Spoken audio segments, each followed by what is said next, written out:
نحمده ونستعينه ونستغفره ونعوذ بالله من شرور أنفسنا وسيئات أعمالنا من يهده الله فلا مضل له ومن يضلله فلا هادي له وأشهد أن لا إله إلا الله وحده لا شريك له وأشهد أن محمدا عبده ورسوله أما بعد فإن خير الحديث كتاب الله وخير الهدي هدي محمد صلى الله عليه وسلم وشر الأمور محدثاتها وكل محدثة بدعة وكل بدعة ضلالة وكل ضلالة في النار. أعوذ بالله من الشيطان الرجيم. بسم الله الرحمن الرحيم.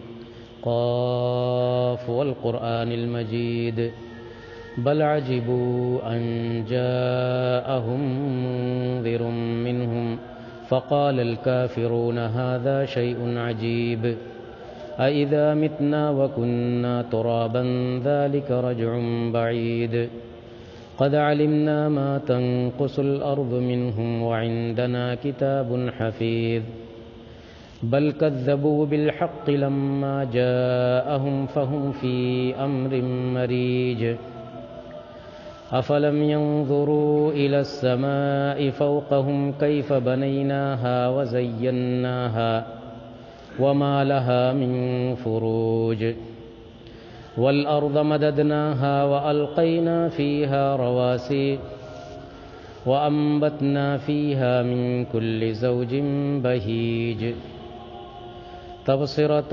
وذكرى لكل عبد منيب ونزلنا من السماء ماء مباركا فأنبتنا به جنات وحب الحصيد والنخل باسقات لها طلع نضيد رزقا للعباد وأحيينا به بلدة ميتا كذلك الخروج كذبت قبلهم قوم نوح وأصحاب الرس وثمود وعاد وفرعون وإخوان لوط وأصحاب الأيكة وقوم تبع كل كذب الرسل فحق وعيد أفعينا بالخلق الأول بل هم في لبس من خلق جدید. حاضرین جمعہ، اللہ رب العالمین نے امت مسلمہ کو بہت ساری خصوصیتوں اور بہت سارے امتیازات سے نوازا ہے. اسے خیر امت کہا ہے اور اس امت کے ڈھیر سارے فضائل قرآن و حدیث کے اندر بیان کیے گئے. لیکن یہ فضائل، یہ مناقب، یہ امتیازات یوں ہی نہیں ہیں، بلکہ ان کے ساتھ ساتھ ذمہ داریاں بھی دی گئی ہیں. جب امت ان ذمہ داریوں کو اٹھائے گی اور ان ذمہ داریوں کو ادا کرے گی تبھی وہ ان خصوصیتوں کی حامل قرار پائے گی، ورنہ ایسا نہیں ہو سکتا کہ جو شرط ہے وہ شرط نہ رہے تو مشروط باقی رہے. اس امت کے امتیازی خصوصیتوں میں سے اور ذمہ داریوں میں سے ایک ذمہ داری یہ ہے کہ یہ امت بھلائی کو فروغ دینے والی اور برائی کو مٹانے والی. یہ امت داعی ہے، مبلغ ہے، دنیا کے اوپر اس کی نظر رہتی ہے، دنیا کی اصلاح کا کام کرتی ہے. کنتم خیر امت اخرجت للناس. یہ امت صرف اپنے لیے نہیں، اپنے دائرے میں رہنے کے لیے نہیں بنائی گئی، بلکہ پوری انسانیت کے لیے اسے بھیجا گیا ہے۔ اخرجت للناس تأمرون بالمعروف وتنہون عن المنکر۔ یہ امر بالمعروف اور نہی عن المنکر کی ذمہ داری ایسی ہے کہ اس ذمہ داری کو اگر چھوڑ دیا جائے تو اس پر جو اثرات مرتب ہوتے ہیں وہ بڑے بھیانک ہوتے ہیں۔ ہم یہ سمجھتے ہیں کہ چلو ایک کام ہے نہیں کیا تو کیا ہوا، کسی برائی کو دیکھ کر کے ہمارا دل اس کو ناپسند بھی نہیں کیا یا ہم نے اس کو روکنے کی کوشش نہیں کی تو کیا ہو گیا، اس سے کون سی قیامت آ جائے گی۔ کسی بھلائی کو فروغ دینے کی ضرورت ہے، ہم نے نہیں کیا یہ کام تو اس سے کون سی آفت آ جائے گی۔ ایسی سوچ بھلے فی الواقع انسان کے ذہن میں نہ ہو لیکن عملاً ہے،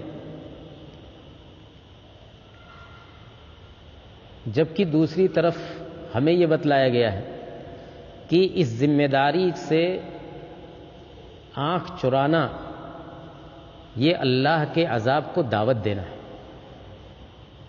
اس ذمہ داری کو نظر انداز کرنا، اس ذمہ داری سے غفلت برتنا اللہ کے عذاب کو دعوت دینا ہے۔ چنانچہ حضرت ابوبکر صدیق رضی اللہ تعالیٰ عنہ فرماتے ہیں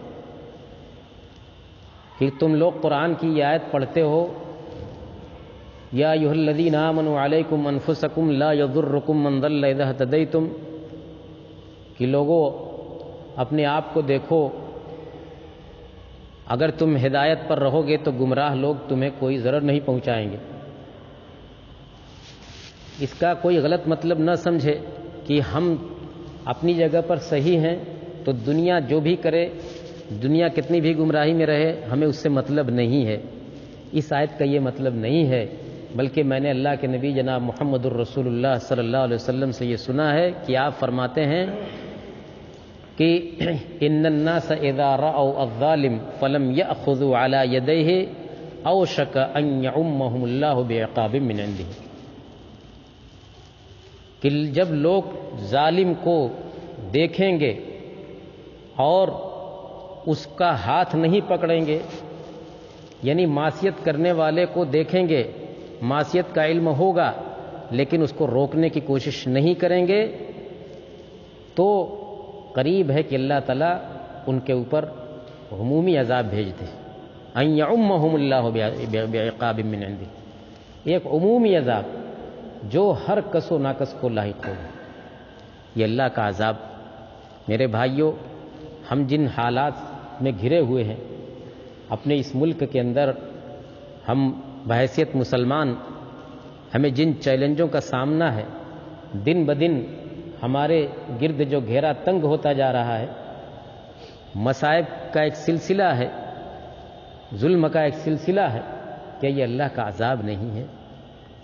کہیں ایسا تو نہیں کہ ہماری اسی غفلت کا یہ نتیجہ ہے، امر بالمعروف اور نہی عن المنکر کے فریضے سے غفلت کا نتیجہ ہے، زبان بند کر لینے کا نتیجہ ہے، اور چھوٹی بڑی ہر طرح کی برائیوں کو دیکھ کر کے خاموش رہ جانے کا نتیجہ ہے۔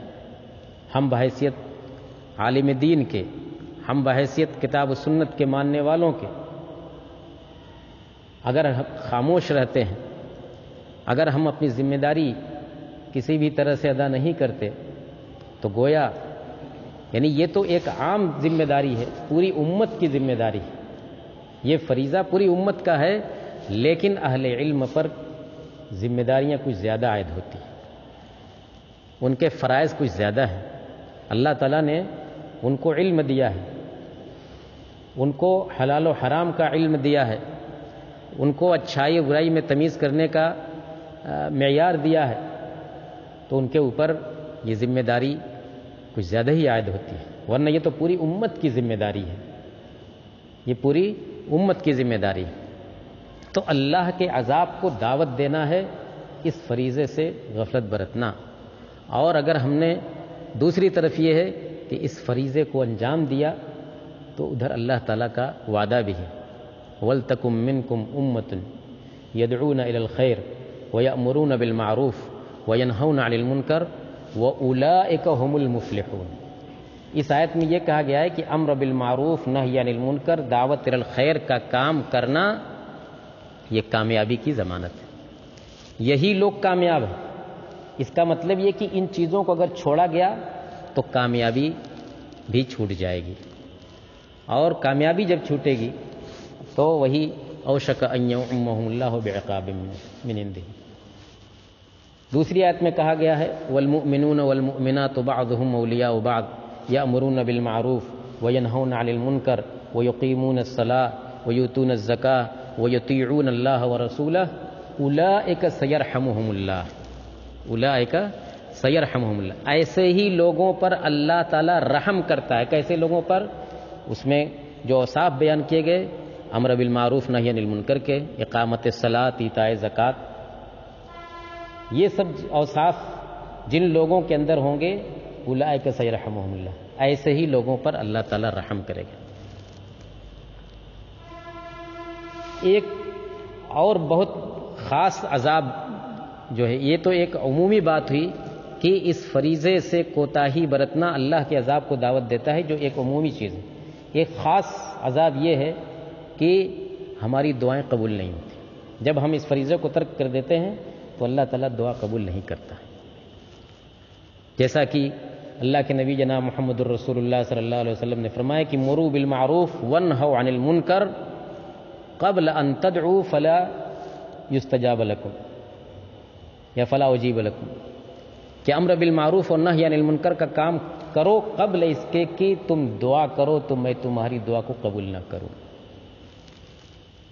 آج کس قدر گڑ گڑا کر کے لوگ دعائیں کرتے ہیں، حرمین کے اندر دعائیں ہوتی ہیں، دیر دیر تک دعا کی جاتی ہے، راتوں میں لوگ دعا کرتے ہیں، لیکن دعائیں قبول نہیں ہوتی۔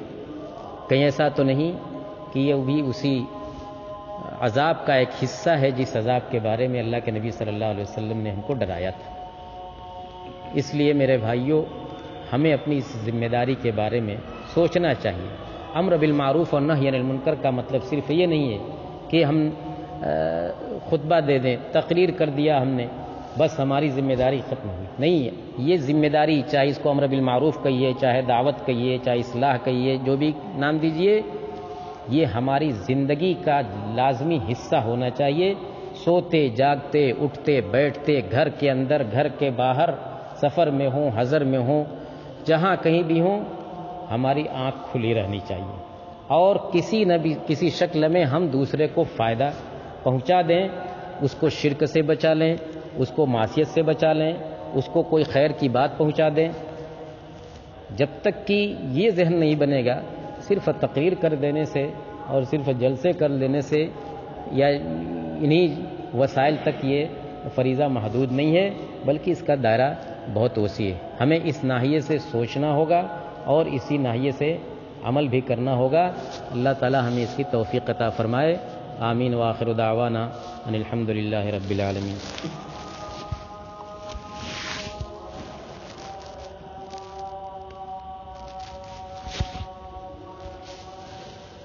الحمد لله نحمده ونستعينه ونستغفره ونعوذ بالله من شرور أنفسنا وسيئات أعمالنا من يهده الله فلا مضل له ومن يضلله فلا هادي له وأشهد أن لا إله إلا الله وحده لا شريك له وأشهد أن محمدا عبده ورسوله أما بعد۔ امر بالمعروف اور نہی عن المنکر کے بھی کچھ آداب اور کچھ ضوابط ہیں۔ امر بالمعروف اور نہی عن المنکر کا مطلب یہ نہیں ہے کہ ہم ہمیشہ جو ہے لڑنے بھیڑنے پر آمادہ رہیں، لوگوں کے ساتھ سختی کریں، بلکہ اس کے درجات ہیں، اس کے مراحل ہیں، اس کے ضوابط۔ مثال کے طور پر اللہ کے رسول صلی اللہ علیہ وسلم نے فرمایا کہ یستعمل علیکم امراء تعرفون منہم وتنکرون، کہ ایک وقت آئے گا کہ کچھ ایسے حکام تمہارے اوپر مسلط کیے جائیں گے کہ ان کے اندر تم اچھائیاں بھی دیکھو گے، خرابیاں بھی دیکھو گے. ان کے اندر تم اچھائیاں بھی دیکھو گے، خرابیاں بھی دیکھو گے. آپ نے آگے فرمایا کہ فمن کرہ فقط بریا ومن انکر فقط سلم. یہ صحیح مسلم کی روایت ہے. فمن کرہ فقط بریا ومن انکر فقط سلم ولکن من رضی وتابع. ولکن من رضی وتابع، کہ ایسے حکام جن کے اندر اچھائی بھی ہے، خرابی بھی ہے، تو خرابیوں پر ہمارا موقف کیا ہونا چاہیے؟ آپ نے فرمایا کہ جو ناپسند کرے گا وہ تو بری الذمہ ہو جائے گا. یعنی دل سے بھی اگر اس نے ناپسند کر لیا، برائی کو برائی سمجھ لیا، تو سمجھے کہ وہ اس میں ملوث نہیں ہوا. اور جس نے انکار کی ذمہ داری بھی ادا کر دی، صرف دل میں ناپسند نہیں کیا بلکہ انکار کیا، اس پر نکیر کیا، ٹوکا اپنے ذرائع سے، تو وہ محفوظ رہا. فقط ومن انکر فقط سلم ولکن من رضی وتابع. گنہگار کون ہوگا؟ جو راضی ہو اور جو اتباع کرے گا. یعنی برائی کو دیکھ کر کے اس پر رضامندی کا اظہار کرتا ہے، اس کی تائید کرتا ہے، اس کی متابعت کرتا ہے، اس ایسے امراء کی، ایسے حکام کی کا ساتھ دیتا ہے. لوگوں نے سوال کیا کہ الا نقاتلہم، اللہ کے رسول کیا ایسے امراء سے، ایسے حکام سے ہم قتال نہ کریں، ہم جنگ نہ کریں، لڑائی نہ کریں؟ آپ نے کہا کہ لا ما اقاموا فیکم الصلاۃ. نہیں، جب تک وہ نماز قائم کرتے ہیں تب تک ان سے قتال نہیں کر سکتے. تو دیکھیے ایک ضابطہ آپ نے بیان کیا، حکام کے ساتھ بھی امر بالمعروف اور نہی عن المنکر کا فریضہ ادا کرنا ہے، ان تک اپنی بات پہنچانی ہے اور ان کے برائیوں پر ان کو بھی نکیر کرنی ہے، لیکن بغاوت، خروج اور فتنہ فساد نہیں کرنا ہے جب تک کہ وہ نماز قائم کرتے رہیں. گویا کہ نماز کیا ہے یہ آپ جانتے ہیں کہ ایمان اور کفر کے درمیان حد فاصل ہے. جیسا کہ دوسری روایتوں میں کہا گیا کہ اللہ انترو کفرن بواحن، کہ کفر بواح، ظاہری کفر دیکھ لو تبھی جا کر کے یہ سب راستے اختیار کرو. تو یہ ایک مثال، ایک ضابطہ اللہ کے رسول صلی اللہ علیہ وسلم نے امر بالمعروف اور نہی عن المنکر کا بیان کیا ہے. اس طرح کے اور بھی ضوابط اور اصول ہیں. آپ اسلامی تاریخ کو دیکھ لیجئے، امام احمد بن حنبل رحمۃ اللہ علیہ کا جو واقعہ ہے فتنہ خلق قرآن کا، اس کو دیکھ لیجئے، کتنی تکلیفیں آپ کو پہنچائیں گی، لیکن حاکم وقت کے خلاف آپ نے بغاوت نہ کرنے کی اجازت دی. امام مالک رحمۃ اللہ علیہ کا واقعہ دیکھیے، طلاق مکرہ کے سلسلے میں آپ کا کیا موقف رہا. تو ہمیں اپنا کام بھی کرنا ہے اور فتنہ فساد سے بچنا بھی. اصل چیز کیا ہے؟ ولیکن من رضی وتابع. ولیکن من رضی وتابع، کہ ایسے حکام سے رضامندی نہیں ہونا چاہیے، ایسے ذمہ داروں سے رضامندی کا راستہ اور متابعت کا، تائید کا راستہ نہیں اختیار کرنا ہے. یہ ایک مثال ہے. تو ہمیں اسی نہج پر سوچنا چاہیے اور اسی طرز پر کام کرنا چاہیے، اپنی ذمہ داری ادا کرنا چاہیے، ورنہ وہ جو وعید ہے، دھمکی ہے اللہ کے عقاب اور عذاب کی اور دعا کی قبول نہ ہونے کی اور دوسری چیزوں کی، تو اس سے ہم اپنے آپ کو بچا نہیں پائیں گے. اللہ تعالیٰ ہر قسم کے برے انجام سے ہمیں محفوظ رکھے. آمین. اللہم اعز الاسلام والمسلمین واخذل الکفرة والملاحدة والمبتدعة والمشرکین. اللہم الف بین قلوبنا واصلح ذات بیننا وانصرنا على عدوك وعدونا. اللهم علمنا ما ينفعنا وانفعنا بما علمتنا وزدنا علما يا رب العالمين. سبحان ربك رب العزة عما يصفون وسلام على المرسلين والحمد لله رب العالمين.